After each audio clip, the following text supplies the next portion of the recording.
Good morning everyone, welcome to Gyanam Sundarnagar. तो आज हम करेंगे पॉलिटिकल का एक टॉपिक है संविधान संशोधन। ठीक है, कॉन्स्टिट्यूशनल अमेंडमेंट। तो पहले तो आपको पता होना चाहिए कि अमेंडमेंट होती क्या है, क्या होते हैं संविधान संशोधन।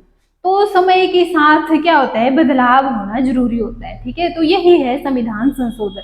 मतलब जो भारतीय संविधान है ना, उसमें जो चेंज किए जाते हैं उन्हें ही क्या बोला जाता है, संविधान संशोधन। ठीक है, तो संविधान संशोधन वैसे तो 105, 6, 7 इतने लगभग हो चुके हैं, लेकिन मैं आपको करवाऊंगी जो मेन संविधान संशोधन हुए। ठीक है, तो जो संविधान संशोधन है ना, ये आर्टिकल 368 में है इनका वर्णन। ठीक है, आर्टिकल 368 में है संविधान संशोधन। ठीक है, और जो भारतीय संविधान संशोधन की जो व्यवस्था है ये है आर्टिकल 368 में। तो जो संविधान संशोधन है ना, वो कौन से देश से ली है इसकी प्रेरणा, तो ये ली गई है दक्षिण अफ्रीका के संविधान से। ठीक है, तो जो पहला जो संविधान संशोधन हुआ था वो हुआ था 1951 में हुआ था पहला संविधान संशोधन। ठीक है, तो अब देखो जो पहला संविधान संशोधन हुआ इसमें क्या क्या चेंज हुए। ठीक है, तो अगर आप नोट्स बना रहे हैं तो आप ऐसे पार्ट करके लिख सकते हैं। एक साइड आप संशोधन वर्ष लिख सकते हैं और दूसरी साइड विशेषता, मतलब इसमें कौन सी चेंजेस हुए हैं। ठीक है, तो पहला संविधान संशोधन हुआ था 1951 में, और इसमें क्या क्या हुआ, तो फर्स्ट हुआ था इसमें कि इसमें 9वीं अनुसूची जोड़ी गई थी। जो हमारे संविधान में जो अनुसूचियां हैं, शेड्यूल्स हैं, तो 9th शेड्यूल जोड़ा गया था 9वीं अनुसूची में। ठीक है, जैसे मूल संविधान था ना, तो उसमें थी 8 ही अनुसूचियां थी, 8 शेड्यूल थे जब संविधान बनाई था। तो जो 9वीं अनुसूची जोड़ी गई थी, ये जोड़ी गई थी पहले संविधान संशोधन में, और है किससे संबंधित, ये है संपत्ति के अधिग्रहण से संबंधित। ठीक है, और क्या है इसमें है एक भूमि सुधार व्यवस्था के बारे में भी है इसका। ठीक है, भूमि सुधार व्यवस्था और 9वीं अनुसूची जोड़ी गई। ठीक है, 9वीं अनुसूची है संपत्ति अधिग्रहण से संबंधित। उसके बाद फिर है 7वां संविधान संशोधन। तो जो 7वां संविधान संशोधन हुआ है ये हुआ है 1956 में हुआ था ये 7वां। ठीक है, तो इस जो 7वां हुआ उसमें क्या क्या चेंज किए गए, तो फर्स्ट इसमें जो राज्य के वर्गों की समाप्ति की गई। जैसे पहले होते थे पार्ट ए के राज्य, पार्ट बी के राज्य। ठीक है, तो जो क ख ग है ना राज्य है उनकी समाप्ति की गई। ठीक है, और राज्य के वर्गों की समाप्ति, तो ये था हमारे संविधान के भाग 7 में था इनका वर्णन। ठीक है, तो ये जो भाग 7 है ये क्या कर दिया है, समाप्त कर दिया गया है। ठीक है, और अब देखो जो और क्या किया इसमें चेंज, तो जो हमारा हाई कोर्ट है, ठीक है, हाई कोर्ट, तो इसमें किया गया है कि 2 या 2 से अधिक राज्यों के लिए एक हाई कोर्ट की व्यवस्था हो सकती है। ठीक है, मतलब 2 राज्यों के लिए भी एक हाई कोर्ट हो सकता है। तो ये 2 चेंज हुए 7वें संशोधन में। ठीक है, 7वां संशोधन हुआ था 1956 में हुआ था। ये 2 हुए, इसमें एक की राज्य के जो वर्ग हैं उनकी समाप्ति की गई, और सेकेंड 2 या 2 से अधिक राज्यों के लिए एक हाई कोर्ट की व्यवस्था हो सकती है। ठीक है, उसके बाद है 31 संविधान संशोधन। 31 संविधान संशोधन हुआ था 1973 में हुआ था ये। ठीक है, अब देखो इसमें क्या क्या चेंज किए गए, तो फर्स्ट इसमें किया गया कि जो लोकसभा की जो सीटें हैं वो बढ़ा दी गई थी। इस टाइम कितनी थी, तो पहले थे 525 से बढ़ा दी गई 545। ठीक है, तो लोकसभा की सीटें बढ़ाई गई, 525 से 545 की गई। और उसके बाद है फिर 36 संविधान संशोधन। ठीक है, 36 जो संविधान संशोधन हुआ है ये हुआ है 1975 में हुआ था। और इसमें क्या हुआ था, इसमें जो सिक्किम है, सिक्किम को मिला था 22वें राज्य का दर्जा। ठीक है, 22वां राज्य बनाया गया था 36वें संविधान संशोधन में 1975 में। ठीक है, फिर उसके बाद सबसे जो इम्पोर्टेंट हमारा संविधान संशोधन है वो है 42वां संविधान संशोधन।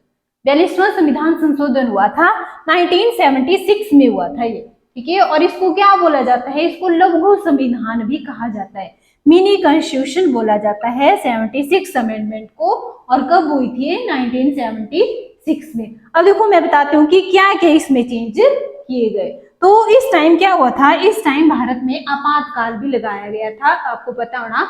और इस टाइम सरकार थी इंदिरा गांधी की सरकार, और हमारे संविधान में बहुत सारे चेंजेस इसमें किए गए थे जो 42वां संविधान संशोधन हुआ था।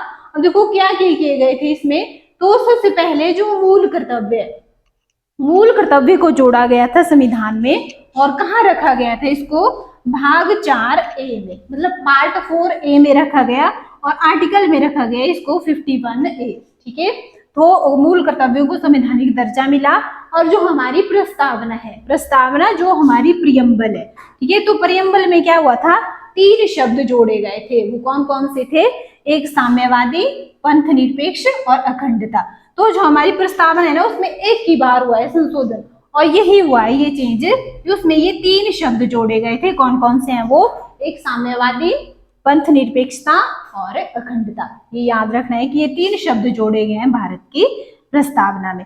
और क्या चेंज हुआ, तो जो राष्ट्रपति है उसको सलाह मानने के लिए बाध्य किया गया, मतलब कोई भी लाएगा तो उसको वो मानना ही पड़ेगा राष्ट्रपति को। ठीक है, एक ये चेंज किया गया, मतलब वो पुनर्विचार के लिए उसको नहीं भेज सकता है, मतलब उसको मानना ही पड़ेगा, तो राष्ट्रपति को सलाह मानने के लिए बाध्य किया गया।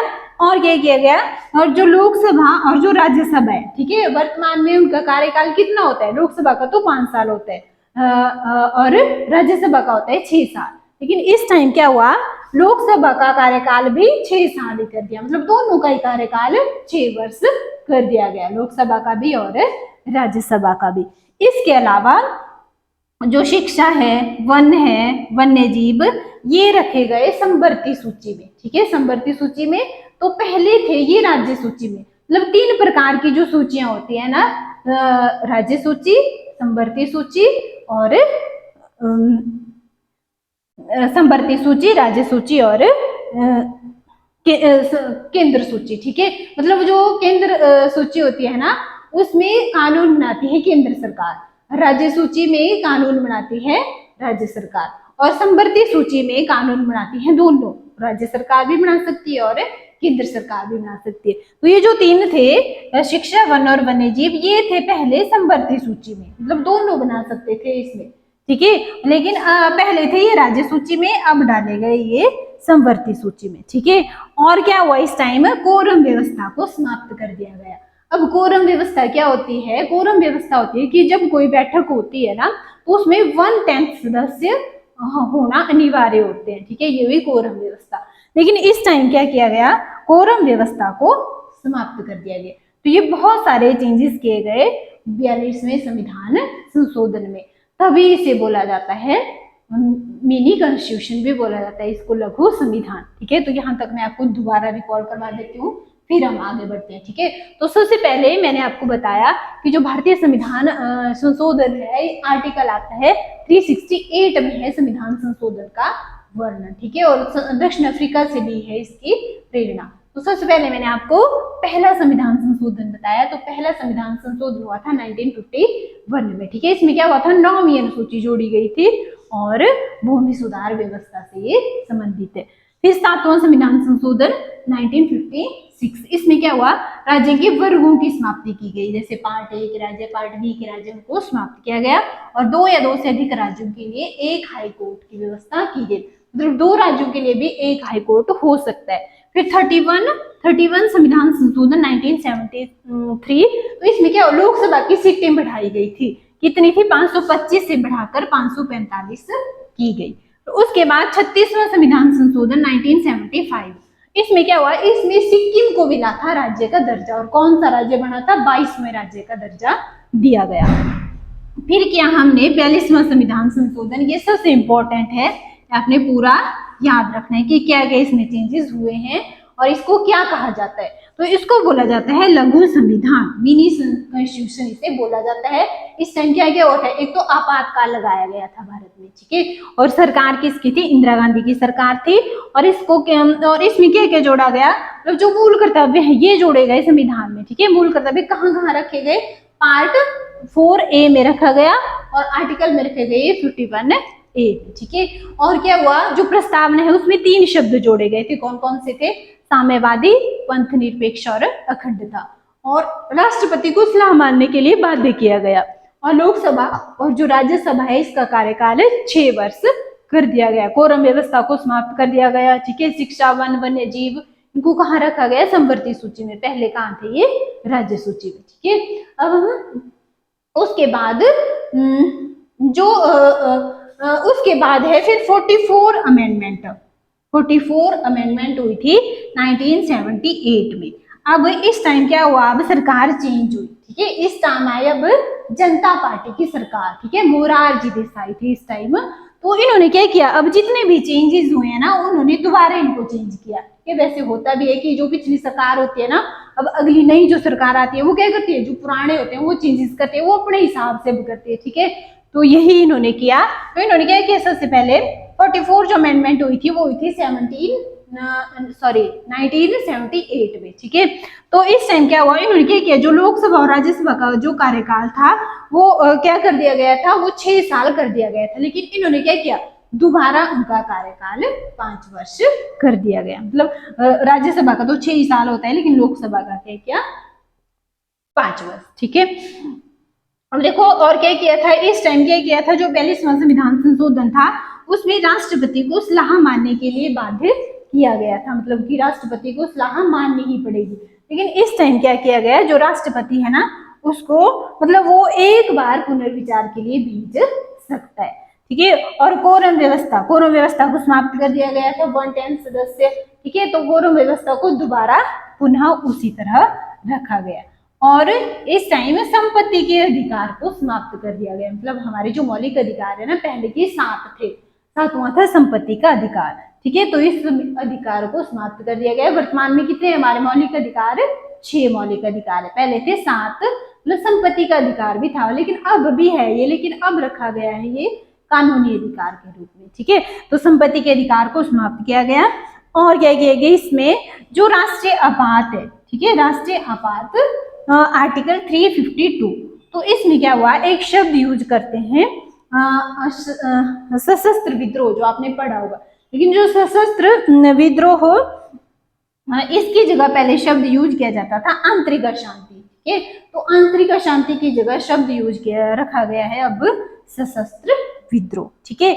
और आर्टिकल जो 20 और 21 है, ठीक है, ये अगर राष्ट्रीय आपात भी लगता है ना, तब भी ये समाप्त नहीं किए जा सकते। अब आपने पढ़ा होगा कि अगर राष्ट्रीय आपात अगर लगता है तो हमारे जितने भी मौलिक अधिकार हैं वो समाप्त हो जाते हैं, ठीक है। लेकिन ये जो आर्टिकल 20 और 21 है, ये राष्ट्रीय आपात में भी समाप्त नहीं होंगे, ये बताया गया 44 अमेंडमेंट में। मतलब ये है जीने का अधिकार, ये जीने का अधिकार हमारा राष्ट्रीय आपात के समय भी समाप्त नहीं हो सकता है, ठीक है।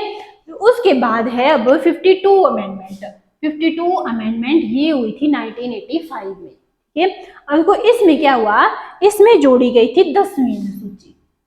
ये 10वीं अनुसूची 9वीं अनुसूची कब जोड़ी गई थी, ये मैंने आपको बिल्कुल पहले संविधान संशोधन में जोड़ी गई थी। 9वीं मूल संविधान में थी 8 अनुसूचियां, फिर 9वीं जोड़ी गई थी पहले संविधान संशोधन में, और 10वीं जोड़ी गई थी 52 संविधान संशोधन में, ठीक है। अब 10वीं अनुसूची है, ये किससे संबंधित है, तो ये है दल बदल से संबंधित है, ठीक है। दल बदल से संबंधित है, मतलब दल बदल क्या हुआ, जैसे नेता एक पार्टी से मतलब विजेता हो जाते हैं और फिर वो अपना दल छोड़कर दूसरी पार्टी में चले जाते हैं। लेकिन अब दल बदल मतलब अब कोई अपना दल ऐसे चेंज नहीं कर सकता है, ठीक है। तो ये है 10वीं अनुसूची। और फिर है 56 अमेंडमेंट। तो 56वां जो संविधान संशोधन हुआ है वो हुआ है 1987 में। अब देखो इसमें क्या हुआ, इसमें जो गोवा है, गोवा को मिला था 25वें राज्य का दर्जा, ठीक है। ये हुआ है 56 अमेंडमेंट में। उसके बाद है 61 अमेंडमेंट हुई थी 1989 में। 1989 में तो इसमें क्या हुआ, जो लोकसभा है और विधानसभा, इसमें जो हमारे मतदान की एज है, मतदान की आयु, ये 21 से घटाकर 18 वर्ष कर दी गई, ठीक है। ये हुआ है 61वें संविधान संशोधन में। इसके अलावा है अब 69 अमेंडमेंट। जो 69 है ये हुई है 1991 में, 1991 में हुई थी 69वां संविधान संशोधन। और इसमें दिल्ली को राष्ट्रीय राजधानी क्षेत्र का दर्जा दिया गया, दिल्ली को मिला राष्ट्रीय राजधानी क्षेत्र का दर्जा। फिर है 73 अमेंडमेंट। तो जो 73वां संविधान संशोधन हुआ है ये हुआ है 1992 में। अब देखो इसमें क्या क्या चेंज किया गया, तो इसमें पंचायती राज व्यवस्था को मिला संवैधानिक दर्जा। ये भी इंपॉर्टेंट है, बहुत बार पूछते हैं ये, पंचायती राज व्यवस्था को कब मिला था संवैधानिक दर्जा। ठीक है, तो जो पंचायती राज व्यवस्था है इसको दर्जा मिला था कब? 73वें संविधान संशोधन में।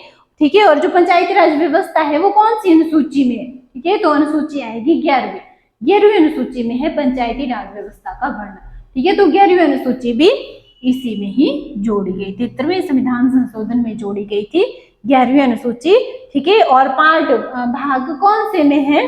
तो पार्ट आएगा 9, भाग 9 भी जोड़ा गया। ठीक है, मतलब अनुसूचियां अलग है, भाग अलग है और आर्टिकल अलग है, ये अलग अलग टॉपिक है तीनों। ठीक है, तो अनुसूची आएगी 11वीं और भाग आएगा 9। ठीक है, और इन दोनों में किसका वर्णन है? पंचायती राज व्यवस्था। ठीक है, और पंचायती राज व्यवस्था में कितने कार्य क्षेत्र हैं? तो इसमें है 29 कार्य क्षेत्र है इसमें पंचायती राज व्यवस्था में। ठीक है, और उसके बाद है अब 74वां संविधान संशोधन 74, ये हुआ था 1992 में। अब देखो इसमें क्या क्या हुआ, तो इसमें 12वीं अनुसूची जोड़ी गई। ठीक है, 12th शेड्यूल जोड़ा गया। तो जो 12वीं अनुसूची है ये किससे संबंधित है? तो ये है शहरी स्थानीय निकाय, तो जो नगर पालिका वगैरह है ना उनसे संबंधित है ये 12वीं अनुसूची, और पार्ट आएगा भाग 9A। ठीक है, तो देखो ना पहले कितनी अनुसूचियां थी? 8 अनुसूचियां थी, है ना। 9वीं कब जोड़ी गई? 1951 में पहले संविधान संशोधन। 10वीं कब जोड़ी गई? 52 अमेंडमेंट में, और 1985 में 10वीं अनुसूची। और 11वीं अनुसूची कब जोड़ी गई थी? 73वें संविधान संशोधन में 1992 में। ठीक है, और 12वीं अनुसूची जोड़ी गई है कब? 74 अमेंडमेंट में 1992 में। ठीक है, तो 9वीं अनुसूची थी संपत्ति अधिग्रहण से संबंधित, भूमि सुधार व्यवस्था। 10वीं थी दल बदल से संबंधित, और 11वीं थी पंचायती राज व्यवस्था से संबंधित, और 12वीं थी शहरी स्थानीय मतलब नगर पालिका एक्सेट्रा। ठीक है, अब देखो 84 अमेंडमेंट, तो जो 84 अमेंडमेंट है ये हुई है 2001 में। तो इसमें क्या हुआ है, जो लोकसभा और विधानसभा की जो सीटें हैं ना वो कर दी हैं 2026 तक फिक्स, मतलब 2026 तक उन सीटों में कोई भी चेंज नहीं किया जाएगा। ठीक है, तो ये हुआ है आपका 84 अमेंडमेंट में, और कब हुई है? 2001 में। उसके बाद है फिर 86 अमेंडमेंट। 86 हुई है 2002 में। ठीक है, ये 2001 में हुई थी, है ना, 2001 में हुई थी 84, और 86 हुई है 2002 में। मतलब जो 86 अमेंडमेंट है ना ये पूरा जुड़ा हुआ है शिक्षा से संबंधित है ये। ठीक है, 66वां संविधान संशोधन ये शिक्षा से संबंधित है। अब देखो इसमें क्या क्या चीजें हैं, तो एक आया इसमें आर्टिकल 21A। जो आर्टिकल 21A है इसमें है 6 से 14 वर्ष के जो बच्चे हैं उनके लिए शिक्षा। दूसरा है इसमें आर्टिकल 45, तो 45 में है 0 से 6 वर्ष के बच्चों के लिए शिक्षा, मतलब जो LKG UKG ये आएंगे इसमें। और आर्टिकल 51A, ये 3 आर्टिकल आते हैं 86 अमेंडमेंट में। कि आर्टिकल 51A इसमें क्या हुआ है, एक मौलिक कर्तव्य जोड़ा गया है। वैसे हमारे मौलिक कर्तव्य थे, पहले थे हमारे मौलिक कर्तव्य 10, लेकिन अब हैं हमारे मौलिक कर्तव्य 11 हो गए। ठीक है, तो ये 11वां मौलिक कर्तव्य जोड़ा गया है 86 अमेंडमेंट में। और है क्या ये 11वां मौलिक कर्तव्य? ये है कि जो माता पिता और अभिभावक हैं उनका कर्तव्य होगा कि वो अपने बच्चों को स्कूल भेजें। ठीक है, तो ये हो गया आपका 86 अमेंडमेंट। उसके बाद है अब 92 अमेंडमेंट। ठीक है, 92 अमेंडमेंट ये हुआ था 2003 में। देखो इसमें क्या क्या हुआ है, तो जो इसमें जो हमारी 8th शेड्यूल है, मतलब जो 8वीं अनुसूची है ये संबंधित है हमारी भाषा से संबंधित। ठीक है, तो वर्तमान में है 22 भाषाएं। ठीक है, 22 भाषाएं हैं जिनको संवैधानिक दर्जा प्राप्त है। जैसे शुरू में जब बना ही था संविधान तब भी 14 ही भाषाएं, धीरे धीरे जुड़ती गई, तो वर्तमान में है 22 भाषाएं जिनको संवैधानिक दर्जा प्राप्त है। ठीक है, तो 8वीं अनुसूची में जोड़ी गई थी 92 अमेंडमेंट में 4 भाषाएं। अब देखो कौन कौन सी हैं वो भाषाएं, वो बोडो, डोगरी, मैथिली और संथाली। इन 4 भाषाओं को मिला संवैधानिक दर्जा, और वर्तमान में है संविधान में 22 भाषाएं जिनको संवैधानिक दर्जा प्राप्त है। ठीक है, उसके बाद है 99 संविधान संशोधन। तो जो 99 संविधान संशोधन है ये हुआ है 2015 में हुआ था ये। ठीक है, अब इसमें क्या हुआ है, जैसे जो सुप्रीम कोर्ट के जो जज है ना उनकी नियुक्ति से रिलेटेड था ये। जैसे आपको पता ही होगा कि जो सुप्रीम कोर्ट के जजों की नियुक्ति है ना वो कौन सी क्या व्यवस्था है उनको नियुक्त करने की, तो उनकी नियुक्ति की जाती है कॉलेजियम सिस्टम से। ठीक है, कॉलेजियम सिस्टम से की जाती है। ठीक है, लेकिन ये था NJC national judiciary appointment committee. ठीक है, ये बनाई गई थी। इन्होंने सुझाव रखा था कि मतलब इन्होंने अपने विचार दिए थे कि कौन कौन होने चाहिए जो जज को नियुक्त करेंगे, लेकिन सुप्रीम कोर्ट ने क्या किया, इसको रद्द कर दिया था, इसके सुझाव को, एनजेसी को।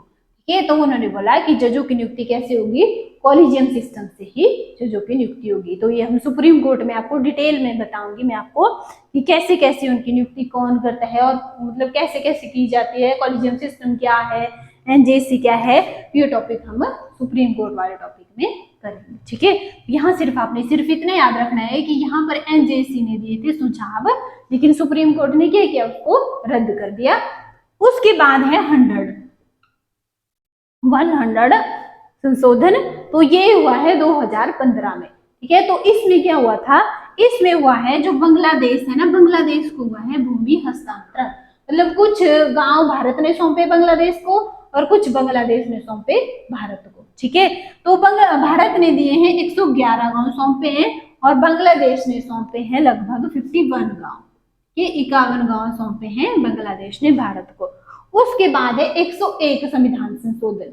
ठीक है, 101वां संविधान संशोधन ये हुआ है 2016 में।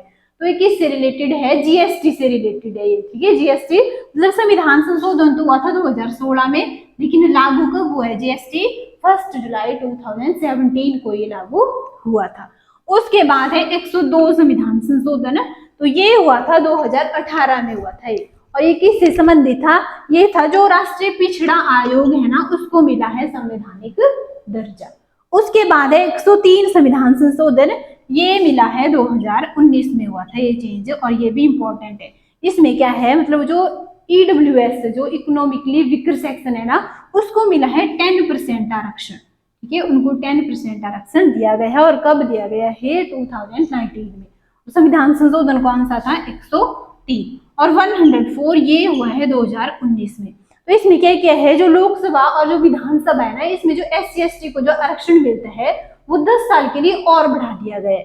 ठीक है, ये हुआ है 2019 में, और संशोधन था 104, और लास्ट है हमारा 105 संविधान संशोधन, ये हुआ है 2021 में। ठीक है, इसमें क्या किया गया है, जो सामाजिक और आर्थिक रूप से पिछड़े वर्ग हैं उनकी पहचान से ये संबंधित है। ठीक है, तो ये थे आपके मेन जो संविधान में संशोधन हुए हैं। ठीक है, तो ये आपने अच्छे से पढ़ने हैं।